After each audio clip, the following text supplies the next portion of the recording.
I mean, it's for everyone. I mean, I see Gerda with this great smile, just gleaming. Is there anything that you have to say? Because I think this is your first time being on, and I know you've been trying to get on. So I'm happy that you were able to make it. But the topic is about slippery slope. It's like in relationships and strong women. Yeah, I'm excited to be here. Hey, Erica. Hey, Coach Rosie. Thanks. Hi. I was like, when I was Okay, logging you on are. topic and it said slippery slope of love, I said, oh, okay. Slippery slope of love.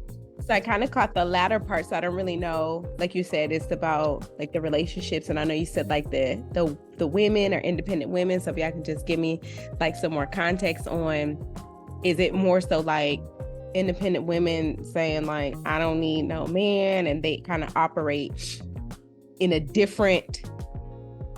So let me take it back. Kind of what Coach Rosie was talking about. She mentioned something where it had like that biblical foundation, right? So I think I shared this with you before, Jabril. Like, I feel like we as people, we use the Bible as our blueprint when it comes to finance, right? We use the Bible when it comes to the blueprint on how to treat people, how to care for the homeless, the elderly, right? But a lot of time, or you hear all the women always say, I want a Boaz, or, things like that. But we never really go back to the word to see what does the word say for us as women of God, and the blueprint is also in there. So even though the way that I grew up, my parents are still married. They've been married for like 40 plus years. So all I have seen is my mother and my father moving in lockstep, and there never being a dispute or debate about submission. And I think now submission has like that negative connotation. I think it has a negative connotation where women respond to it negatively when they hear it.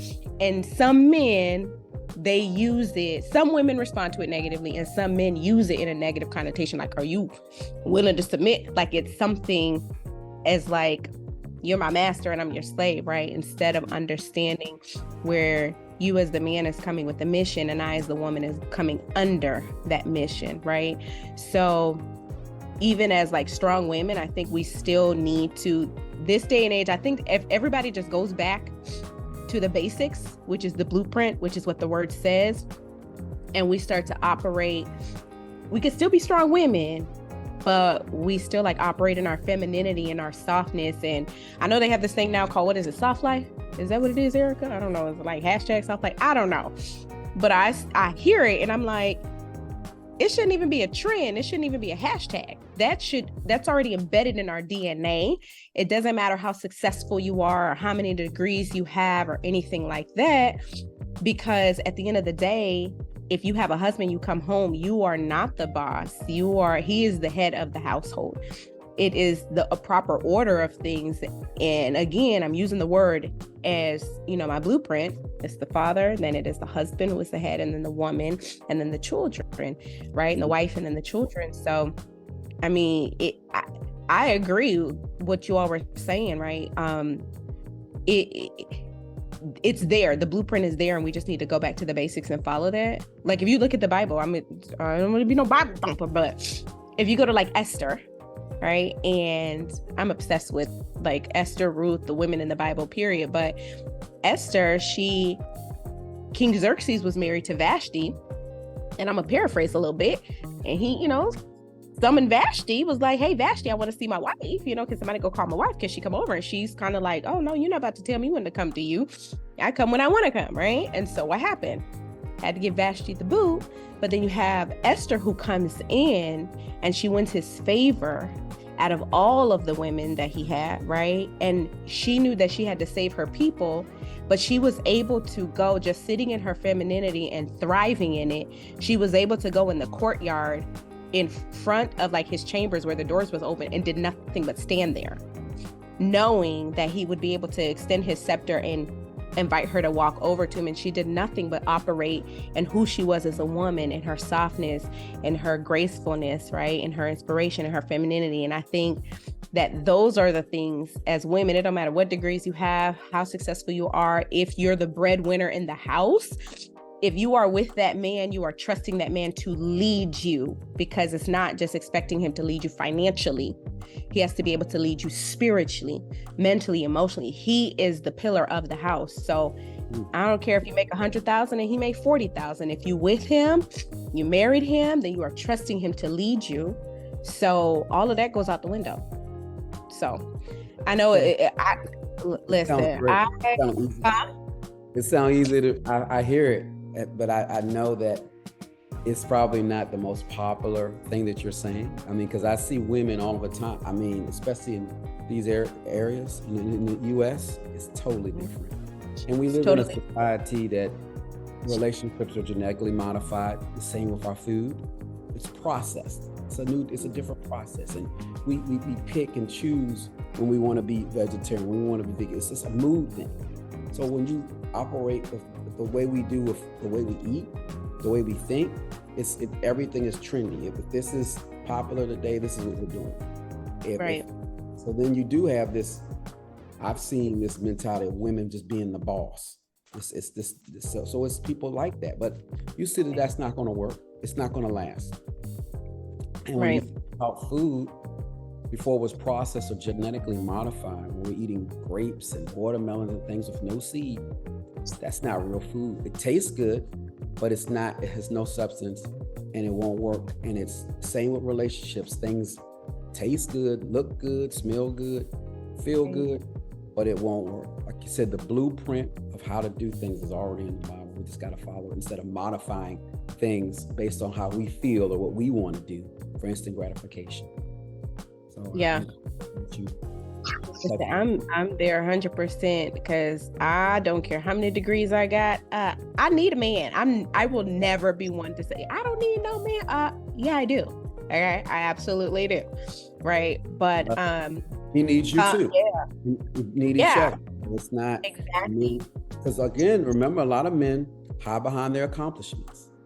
They just get on these jets and travel, and they show all of this stuff that they're doing. But if you really get to know them, and as Coach Rosie said, what does your mother? How does your mother feel about you? And more than likely, they're not even a mother. They probably not listening to them. Or they could be mad at their mother and doing other things to not face that pain. Yeah, that's true. What you said, that's the hope of love. I love it. You like it? You like it? I love it. I love everything that she said. I've been seeing you shaking your head up and down like a bobblehead. So what's up? I love it. Get us up in there and say something. It reminded me two things. Babe, I was telling Jabril about this. So one day he asked me, he says, wait, I don't think they, so Babe is her friend. This is, and you may hear, because everybody look like, Babe is my mature friend, a very accomplished man. So what I find in that friendship, romantic relationship exploration is that when you're with a real leader that can check off a lot of boxes for you, your submission portion of yourself will naturally come out. It's not even a thought. It just oozes on out. I remember we were having a conversation. He says, why do women say they want a man to lead but always have their hand on the steering wheel? And so like Gerda, it's like, need a man. I need a man because I want a man. So it just has to be the right man. And when I think about what Coach Rosie said and what Jabril is saying with the relationship with a man and his mother, those have been the better relationship candidates for me. As long as it's not a toxic situation, obviously, but a man that has a really good relationship with his mom, or his mom.